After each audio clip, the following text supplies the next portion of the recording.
have breaking news.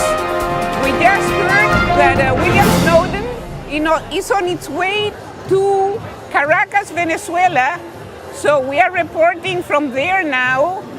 He accepted the asylum, and he's flying a secret route because nobody can know where the plane is going, so they don't intercept it.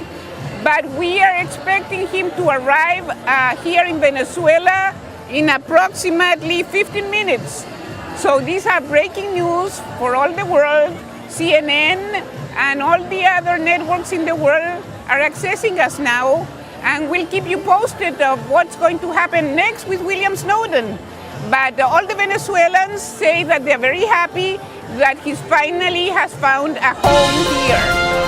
Thank you very much. This is Jenny Moon reporting directly from Caracas, Venezuela. Buenas noches. Good night.